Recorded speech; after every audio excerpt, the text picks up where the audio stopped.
Hello and welcome to the Taxcast, the Tax Justice Network podcast. We're all about fixing our economies so they work for all of us. I'm Naomi Fowler. Before we get started, a bit of podcast news for you. We've just launched a brand new podcast website, and you may have noticed the new Taxcast logo. The new website's for all our sister podcasts too, so the Taxcast and our monthly podcasts in Spanish, Arabic, French and Portuguese, all independent productions bringing tax justice to their part of the world. All of them are on our new site, podcasts.taxjustice.net. For the Taxcast, just as before, you can go straight to it on www.thetaxcast.com. If you're still seeing the old website, be patient, it's all settling in still as it goes live. Anyway, on that website you can get more information and further reading on every podcast we release right there. And as always, you can subscribe to the Taxcast by emailing me, Naomi, at taxjustice.net. So, on the Taxcast this month, when it comes to tax justice, people power is on the rise like never before. We're going to kick off 2024 with the first in-depth case studies on campaigning for tax reform from around the world. Strategies, successes, limitations, and what we can learn from it all. And none of these advances in tax justice would be possible without the unsung heroes, our tax collectors. They're often invisible, often badly paid, often not recognised or respected for their work. Yet they're as important to helping our societies and human rights function as nurses, teachers and carers. Sometimes their work puts them in great danger. Some of them have been taken from us way before their time. And on the Taxcast this month, we have Malawian poet Robert Chiwamba here with us to perform his poem, We Will Count Them. Robert himself is a taxman. He works for the Malawi Revenue Authority as a senior tax investigations officer. Here he is, paying tribute to tax collectors around the world, past and present. We will count them. One by one name them. As they work without appreciation, we will appreciate them. Taxmen, men and women who are least loved, risk takers who know no peace, insults raining on them like rains in the rainforest, but we will appreciate them. One by one count them. As they work without appreciation, we will recognize them. Taxmen, men and women who have been branded thieves, development champions who have been convicted in public opinion's courts without hearing their side of the story, and smuggling ambassadors who have risked it all for the sake of their country's prosperity. We will name them. One by one appreciate them. As they work without being loved, we will recognize them. Taxmen, men and women who are at the mercy of politicians, often given instructions contrary to the tax law, threatened, insulted, unrecognized and appreciated, but we will recognize them. One by one appreciate them. As they work without recognition, we will recognize them. Taxmen, men and women who have carried us through and through, heroes who have supported our ailing economies, champions of fights against illicit trade, drivers of our economies. We will celebrate them. One by one name them. As they work without appreciation, we will recognize them. Taxmen, today is your day. Pop the champagne, light your candles. We will drink to your prosperity, feast to your good health, dance the night off to your protection. Without tax, there's no development. Without taxmen, there's no tax. Don't despair, don't relent, be proud, be cheerful. We love you, we will celebrate taxmen. One by one name them. As they work without recognition, we will appreciate them.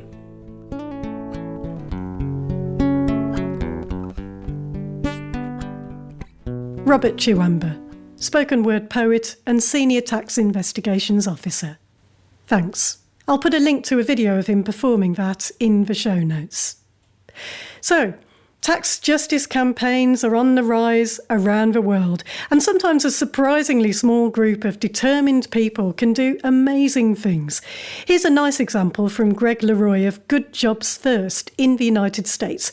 Good Jobs First is a corporate subsidy watchdog, and in their 25 years of campaigning, they've created things like the subsidy tracker, violation tracker, and a tax break tracker, all providing data that has enabled different groups to claw back a lot of public money. Here's Greg. Good Jobs First is the leading reform group within American economic development. A good example of how our data is empowering activists.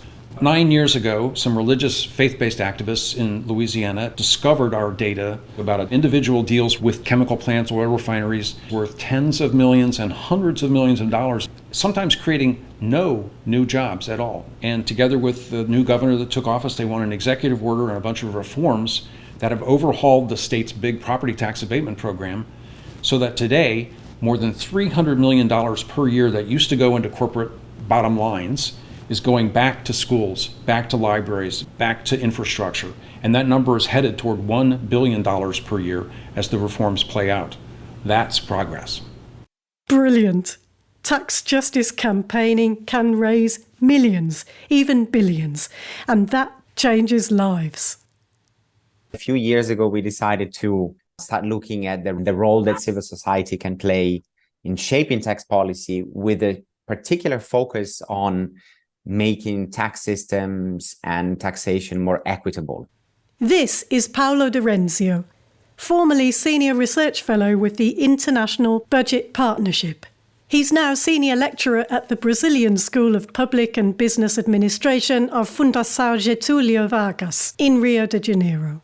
And one of the first things that we did was literally scout around, look around and see, what are some interesting examples of civil society organizations engaging, trying to influence tax policies in their country in an effort to make tax systems more equitable.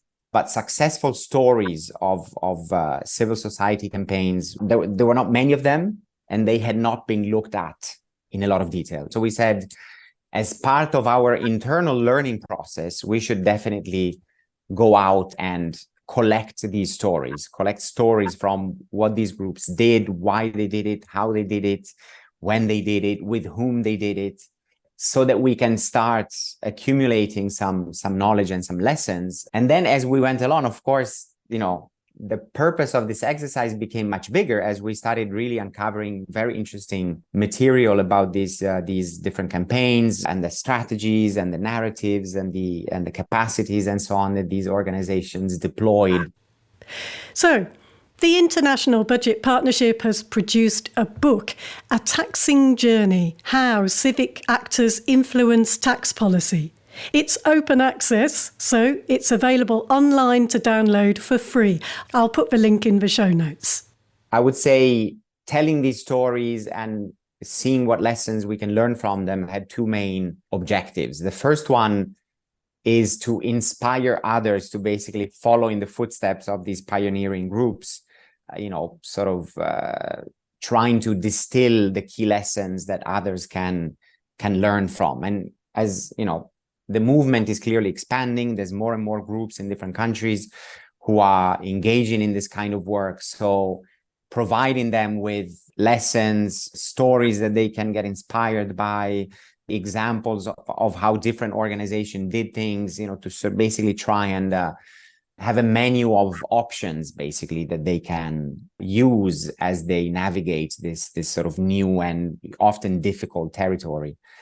The second objective is, goes beyond other civil society groups, and it's really trying to inject in the policy debates around tax reform in developing countries the idea that civil society can play a role and that civil society deserves to be recognized as a legitimate actor, deserves to receive support from different actors within the country, from donor agencies outside the country. So in the book, we also sort of include some lessons, not just for other civil society groups, but also for governments and for international agencies of different sorts, be it international NGOs that support this kind of work, like Tax Justice Network, but others like, Oxfam, the big NGOs, etc., and then official donors, both, let's say, bilateral, multilateral, but also philanthropic foundations that increasingly support this kind of work. So what does it mean for donors to more effectively support the civil society work in this area? So internal learning, inspire other organizations, and provide lessons for other actors like governments and donors. There are 7 case studies in the book, and I'm going to run through them quickly. In Guatemala, the campaign to reform the tax administration after a huge corruption scandal, all the way up to the president and the vice president. There's France and the Gilets jaunes, or the yellow vests, and their social media-driven revolt against poorly thought-out environmental taxes. And less well remembered with that is that part of all of it was Macron's proposal to replace the wealth tax. In Kenya, there's Tax Justice Africa's historic legal challenge to a double taxation agreement the Kenyan government signed with the tax haven of Mauritius. We covered that on the Taxcast. In Mexico, a decade-long fight to get transparency on tax amnesties, which turned out to benefit only a tiny section of wealthy Mexicans. There's a fascinating one in the Philippines with a campaign to increase so-called sin taxes, so taxes on things like tobacco and alcohol, which helped to significantly expand healthcare. In Uganda, the opposition to a regressive 1% tax on the value of mobile money transfers and a tax on the use of social media. And in the United States, campaigns in 3 different states to increase income taxes on the wealthy. So do you have a particular favourite that you really like? That's a tricky question. I mean, all of them are very interesting and fascinating in their own specific way. The ones that I found, let's say, most inspiring, there's 2 of them. Mexico and the campaign that Fundar spearheaded and then sort of kept going for more than a decade, trying to, at the beginning, improve transparency levels around tax amnesties. So, whenever governments basically pardon tax and cancel tax debts, and there was this sort of recurring initiative the new governments would undertake with the excuse of increasing revenue collection, but then in the end it became just favors that they were handing out to a bunch of people, and so they sort of focused on identifying tax amnesties as the giving of what they called fiscal privileges, which I think is quite an interesting way to sort of frame the issue. And eventually it became much more than just a transparency campaign. It became something around, fair taxation, and the fact that so many people and organizations, businesses get unfair advantages from the tax system, which they don't really need. And that sort of makes the tax system more regressive and less fair. The interesting thing is that Fundar started off this campaign as basically as a legal, so going through the courts, trying to force government to publish information about tax amnesties and the beneficiaries. But then over time sort of started adding different tactics, different strategies, engaging with different actors, combining their sort of legal action with technical analysis, with building coalitions, with using social media in very interesting ways, taking advantage of specific opportunities when there were changes in government, etc. So the ways in which the campaign developed over time and became much more multifaceted and requiring them to basically develop and deploy new and different capacities was, I think, a fascinating example of how civil society can reach impact by building long-term capacities and efforts to target specific tax reform initiatives. The other one is the one in the Philippines, which possibly was the one with the biggest impact, you could say, because Action for Economic Reforms is actually quite a small outfit, but with a very driven staff that combines different kinds of technical, political, communications capacities. And they basically managed to overcome the resistance of the most powerful lobby in Asia, the tobacco and alcohol lobby, by convincing the government to introduce so-called sin taxes on the consumption of alcohol and tobacco, and through that generating revenues that funded a huge expansion in health coverage. It's a very important impact, which was reached, again, with a multi-pronged campaign. They used a vast array of entry points, working directly with the government, working with health sector organizations that were interested in sort of highlighting the negative impact of alcohol and tobacco use, working with Congress in a very strategic way, using the fact that when a government changed, they found ways to work with the new government, even if it was ideologically quite distant from their own position. So really, very fascinating ways to think about tactics and strategy, and deploying different capacities to make sure that the campaign was kept on track and reached maximum impact. So those two, I think, would be the ones that were most inspiring for me. Yeah, really clever, really clever. So you make the point in the book that the lack of involvement of kind of regular citizens and civil society historically in tax policy making and decisions, how that is changing, and interest in tax and tax justice and the activism in that area is really growing. I mean, I've definitely seen that in the years since I started with these podcasts in 2012, when it was really a minority interest. So, I mean, there's definitely been a lot of quite successful building up of tax as the friend of the people rather than the enemy of the people. So I'm just wondering what kind of changes you've seen in your time looking in this field that have demonstrated this change in interest and activism around the area of tax. Yes, so I think historically, if you sort of take a long historical view, it's very clear that citizens and different types of civic actors have had limited engagement and limited opportunity to really engage with tax reform. But I definitely think that the last 10, 20 years have seen quite an important shift, and I think it comes from a few different directions. There's been an increasing recognition and debate in international development circles about the role that taxation can play in promoting development.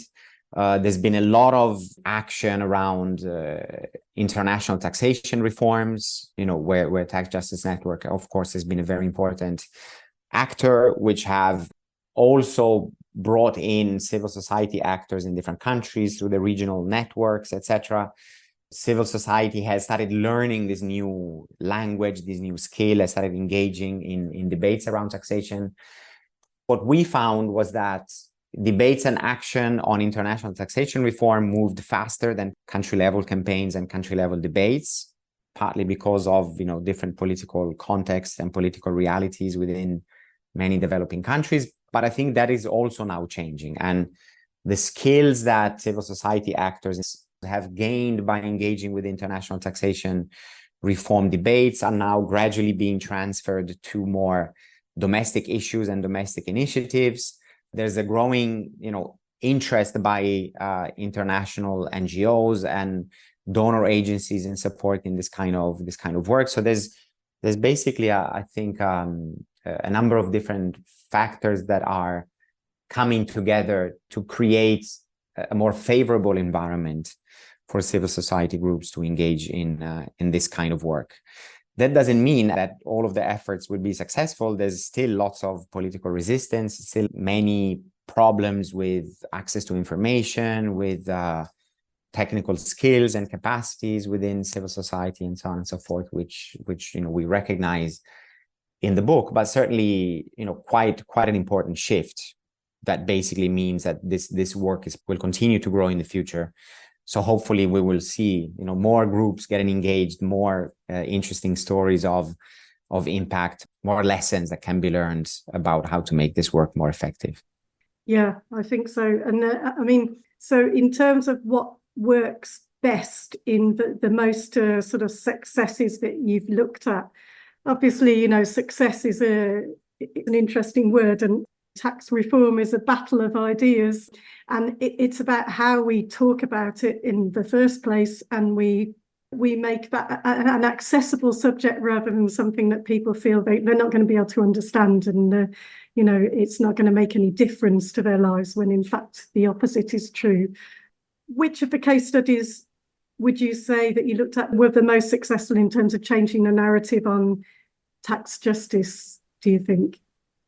We could see basically three main types of narratives that civil society groups deployed to sort of make the case for tax reform. One, and probably the most common one, given that we were mostly looking at cases of campaigns that were aimed at making the tax system more equitable, issues around fairness, justice, equity, different ways to basically make the argument that tax systems were working in favor of wealthier individuals and businesses and were actually working against poorer, lower income, more marginalized groups, is something that we see across a number of the different cases. So, from the Uganda campaign on the regressive nature of the taxes that were introduced by the government on mobile money transfers and social media use,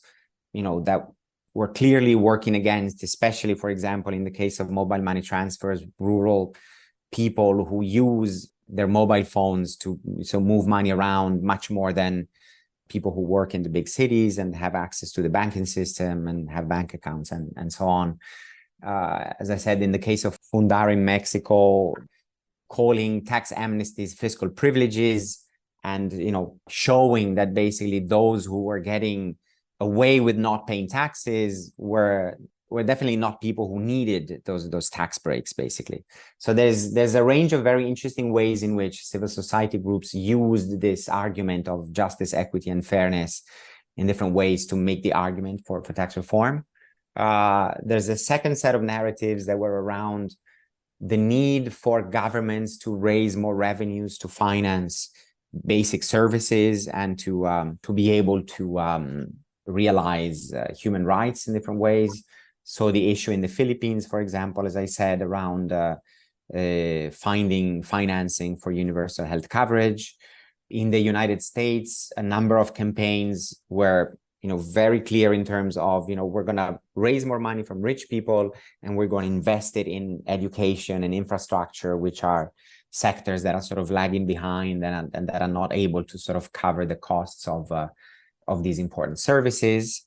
The issue of earmarking in technical terms is sometimes controversial, but it works really well from a narrative standpoint if you're able to show people that, taxes are paid to finance public services rather than just to sort of disappear into the black hole of, government machinery, basically. So it's interesting. It was interesting to see how different groups used that narrative. And the third and final one is around transparency and ensuring that corruption does not basically eat away at the money that citizens contribute in taxation. So, for example, the Guatemala case is very much about making the Revenue Administration Agency more transparent, more accountable. And this was done right after a big corruption scandal where basically very senior people in the government, including the president and the vice president, were forced to resign because of schemes that they had concocted to siphon money out of the Revenue Administration Agency. The big focus on transparency and anti-corruption measures. Mexico, again, is a case in point where there was this decade-long battle to force the tax administration to release the names of the beneficiaries of tax amnesties, which they very strongly resisted for a long time. So these three sets of narratives are the ones that we identified as being used across the different cases, and which we think can provide an interesting menu of options for groups that are interested in engaging in this kind of work, depending on the type of the kind of tax or the kind of campaign that people are interested in working on. Then there's a range of possibilities there in terms of language that works, stories that work, ways in which you can turn technical language of taxation into something that people can relate to, that can be used in the media or can be used in social media for people to more easily connect and understand with the issue, and as a consequence of that, support it. Yeah. And it's so many very well embedded popular misconceptions about tax. Low taxes stimulate the economy, and the wealthy people are the wealth creators and they must be kept as wealthy as possible. And they're really well embedded. So it's a long journey to try to change those stories that society tends to tell itself. But then one of the things that was really interesting in the book was about strategy. You were saying that the most successful campaigns you looked at used multiple strategies. That was also another very interesting aspect of the analysis that we did. The more successful campaigns were really, multi-pronged strategies that brought together technical analysis and technical publications with direct engagement with the executive, with building broad coalitions of civil society actors that could, put more pressure on the government, working with the media, trying to work on these narratives and this messaging, working with parliaments and parliamentarians to create better ways to hold the government accountable. Sometimes we had the sense that using multiple strategies was not necessarily something that was, planned. It was more like a trial and error as these organizations were trying to make their point and achieve impact, trying anything and then seeing what stuck, what worked. But still, the ways in which they kind of went about identifying different entry points, developing different tactics over time, trying to see what worked, what didn't work, what was worth investing more in, and what, might have been something that they didn't have either enough capacity to cover or didn't have the right allies to basically carry forward and so on, was definitely a very interesting part of what we found. So the two cases, Mexico and the Philippines, and I would also add the case of ISEF in Guatemala and their campaign to reform the Revenue Administration Agency, were the ones that sort of provide the best picture of these purposeful, multi-pronged strategies that really try to push the issue in many different ways, and depending on where the context allowed more space, at a specific point in Guatemala, for example, there's this corruption scandal that happens. They had been doing work on revenue administration reform quite some time, so they had something ready that they could put in the media, bring to the table, sort of, build some momentum around. Then when there's an election with a change of government, immediately they sort of go and work with new Congress people, new members of parliament, providing technical input into the parliamentary debates around the new legislation that they were pushing for.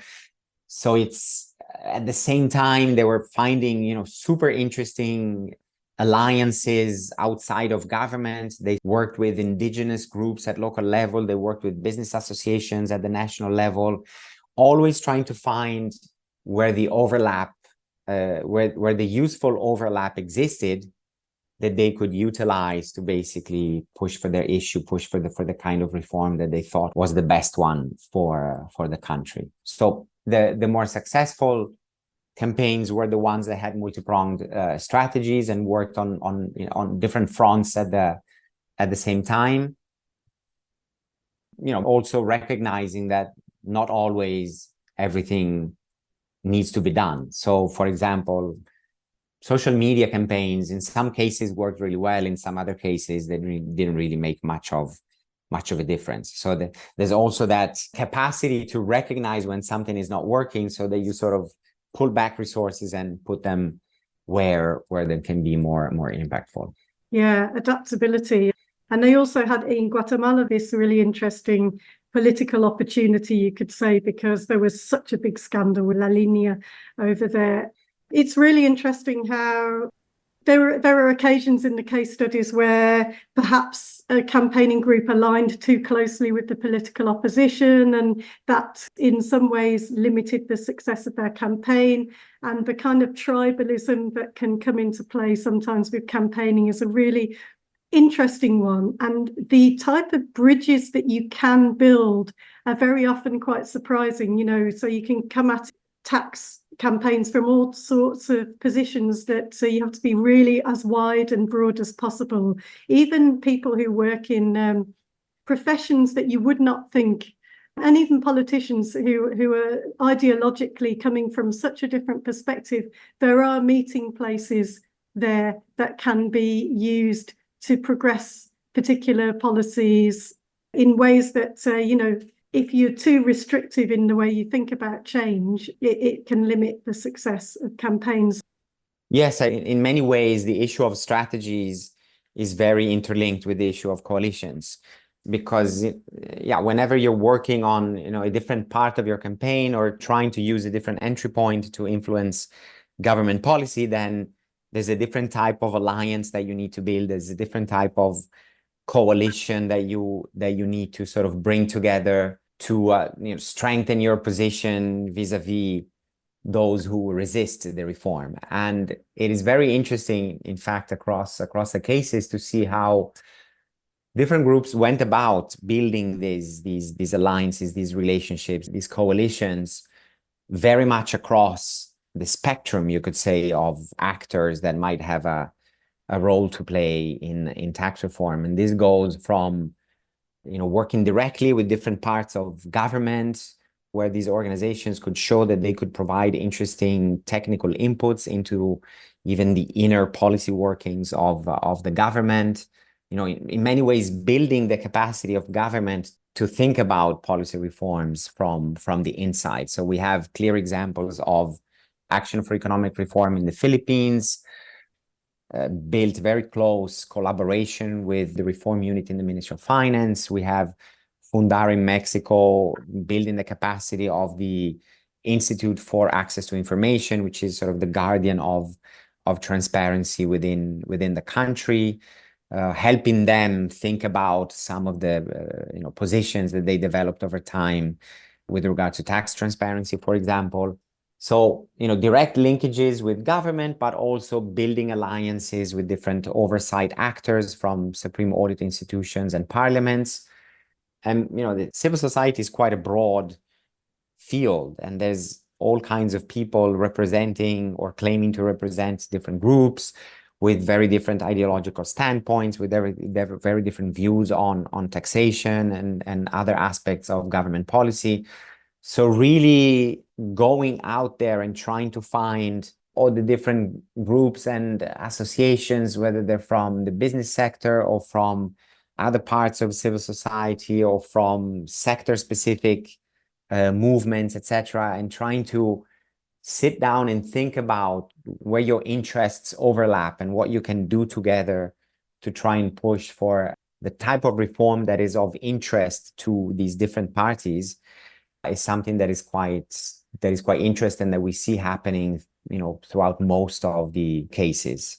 Yeah, and then in terms of capacity, you do make it very clear in the book that technical capacity, political capacity, communications capacity, and a really important capacity to learn and adapt.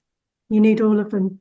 Yeah, and this is something that I think is very specifically relevant, in my view, for donor agencies and other outside supporters who often tend to think that what you need is kind of technical capacity to engage in tax debates. And if you build the technical skills within civil society groups and other civic actors, then everything else will follow almost naturally. And what we very clearly see from the case studies is that technical capacity is only one of many types of capacities that are needed for successful campaigns. And the technical needs to go alongside the political needs to go alongside the communication, so the crafting of the narratives, the capacity to sort of deploy effective messaging strategies and so on. All of these are needed. What is interesting to see is that not necessarily all of these need to exist within an individual organization that is spearheading a campaign. They can bring in others who can contribute some of the skills that they don't have, so that then, the coalition becomes the repository of the needed capacities rather than the individual organizations. And then the final point which you mentioned is that this needs to be seen in a dynamic long-term perspective, where basically that capacity to sort of reflect on your own action, learn from it, see where you may have made some mistakes, correct course, finding out which capacities are missing and therefore either developing them internally or bringing them in from the outside. This is something that we see as very important and an important lessons for other organizations that want to follow these footsteps. My thanks to Paolo de Renzio and the International Budget Partnership. Their book, A Taxing Journey, How Civic Actors Influence Tax Policy, is available online to download for free. The link is in the show notes.